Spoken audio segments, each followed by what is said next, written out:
Today we're taking a look at the updated step-by-step guide for Hyperlane and all the best places to park your liquidity if you are also interested to check all the boxes for potential Hyperlane airdrop. Now, why are we so bullish that Hyperlane is going to have a token? Because they have announced Hyperlane Foundation way back in August of 2024, and usually these Hyperlane and foundations in general, they're kind of like announcing a points program. What is the point of creating a Twitter account that is a foundation, if not to eventually decentralize the network?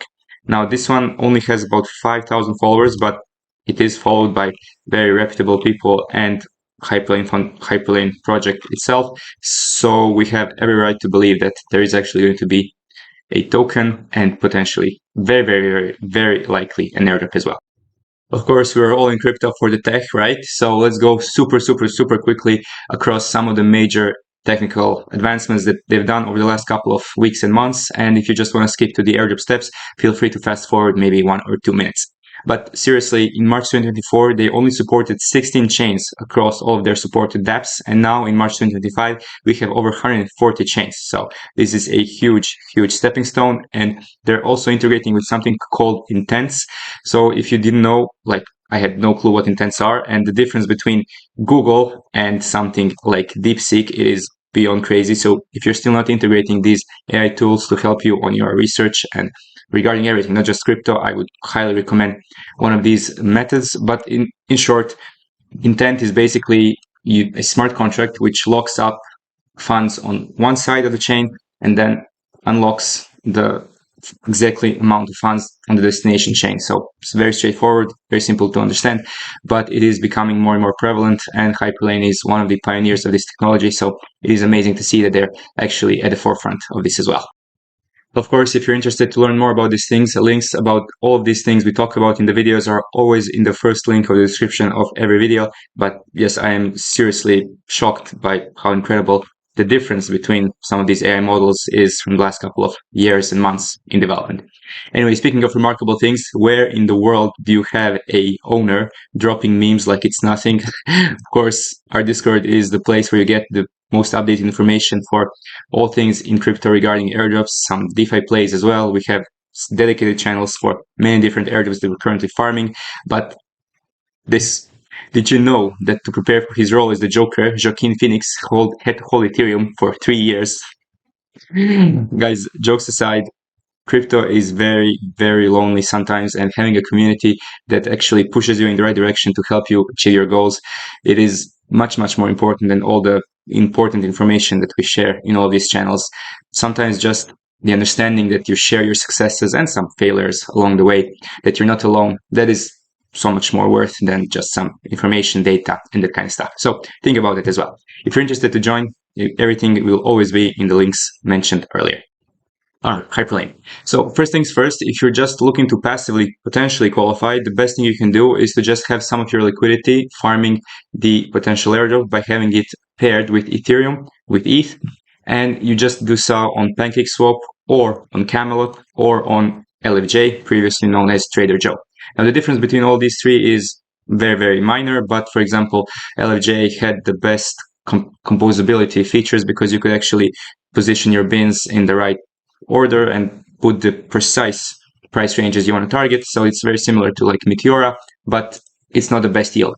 Best yield has been traditionally over the last couple of years on Camelot, and this one was just the go-to place if you're like smashing maybe a couple thousand or maybe 5 figures in per wallet on these things. But yes, this is not financial advice, never, of course, but Camelot was actually the best for yield, and PancakeSwap was actually reposted by Hyperlane. So if you want to go down the rabbit hole of is this maybe going to be more important, the best thing you can do is to just diversify your liquidity across all of these places, and then you should not do anything wrong. Now, regarding the dApps and steps we're going to be using. First things first is you can always follow some Twitter thread which is giving you an exact specific route that you can take and then go about it like that. We have done such many different routes and tutorials regarding this in the past, but just keep in mind that this is a great starting point, but the best thing you can do is to actually understand the framework, how this works, to create your own routes so that you can be unique and specific And the second most important thing to understand is that you should really focus on the dApps that are not farmed by so many users. And the perfect example was with Layer 0 and Stargate. Stargate was their main project, just like Hyperlane's Use Nexus or maybe Minter Merkley cross-chain bridge is for Hyperlane. So everybody and their grandmas were farming Stargate, and you would get like, I don't know, 5-10 tokens, Layer 0 tokens per wallet for just farming Stargate, whereas people would be getting hundreds or at least 50-60 tokens for just using some unique dApps, such as, for example, it was Superform in the case of Layer 0. They also have Hyperlane routes, so this is definitely one of the dApps that I would highly recommend you use. But for the step-by-step, let's get started with that right now. Of course, it doesn't mean that you shouldn't be using Minter or Use Nexus, just the fact that you should not be using only them. Because, of course, if you're a real DeFi user, this is the simplest, easiest way to transfer your funds across many different blockchains, and this is incredibly straightforward. And we've also done many tutorials on this. Just keep in mind that you only can send ETH using Minter, so if you need any way to get the ETH on the destination chain or origin chain, you can also use like Jumper or any other DEX. We have also done one video where you can qualify passively for airdrops by just using the correct bridges and dexes. So make sure to check it out if you have.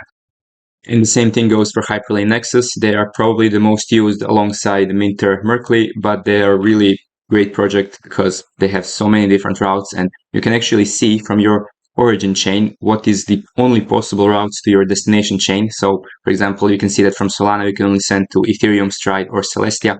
Before you actually had to manually check all the chains that you can send to. This simplifies things dramatically. Always send test transactions, of course. Always send a couple dollars for the first time you're sending it, just to make sure that everything is working as intended. You will need to connect, of course, both your Solana or Ethereum wallets or Cosmos wallets if you're sending through something like Celestia, Stride, or something similar. Now, in the case of Superform, it is slightly more tricky because you actually have to deposit into their vaults and then later down the line withdraw using a Hyperlane transaction. But you can see on their UI, you can simply go on the 24-hour APY, or you can also go filter by 7-day APY or 1 month APY. And here you can see if this is a token that you are okay holding maybe for the duration, if you're completely okay with impermanent losses. This is, of course, where everybody has to make a decision for themselves. But in most cases, choosing some kind of stablecoin pairs, you can probably also filter. Some projects have filters where you can actually choose the type of a token, for example, like stablecoins and that kind of stuff. So at the end of the day, you can probably just go like this and then find the best farms for you. But at the end of the day, it's not even for the farms, it's just for the transaction. So you would deposit, select the amount you want, and the token you're actually going to be paying with. This is simplifying things so much because you can actually choose the chain and the location where you're actually going to be funding this from. You obviously need to send from a different chain than the farm you're depositing in. So in our case, it is on BNB chain. So you're going to need to send your assets from some chain that is not BNB chain. And then once your assets are in, you can keep them for a couple days or weeks or months, whatever period you want. And then later you will have the withdraw option. Just make sure to use the Hyperlane route because you will be able to see that in the activity. When you're actually going in the activity tab, you can verify that you've actually done a Hyperlane transaction. This is a test wallet which doesn't have anything, but your activity will actually be visible here. Another thing to keep in mind is that it is absolutely imperative to keep up to date with their X and ideally Discords, because if you can actually get transactions in for new integrations, that is going to diversify you the best and the most. For example, one of the latest integrations was this bridge to Sonic, because Sonic launched Solana Virtual Machine. So you can actually get assets from Solana to Sonic SVM, and have not actually done this yet. So we're going to be doing this for the first time. Of course, you have to connect your backpack wallet, which is the only one that supports Eclipse and likely one of the few that supports Sonic SVM. It is just my go-to wallet for Solana, and it's gonna cost, wow, okay, it's annoyingly expensive for this small amount, but yeah, basically it's super straightforward. You can also use the super bridge to also send assets from these chains, but it is very important to actually do both because it is a unique Hyperlane interaction. So you can do literally the same thing here. sending assets from Solana to Sonic SVM. But again, it is important to do this on the native bridge and the specific dApp integrations for this same route. All right, now let's see where we sent our funds. So we would go to backpack, and here we have to choose, just like we used to choose. So just like normally you're on Solana, but now we're gonna have to find Eclipse. Okay, Sonic. Okay, very interesting. Okay, but anyway, we will add Sonic, and we have used this wallet, and now we can see if everything is working. Perfect. So our funds are on destination chain and everything is working as intended. As always, this is exemplified. Send the test transaction and then you send the rest.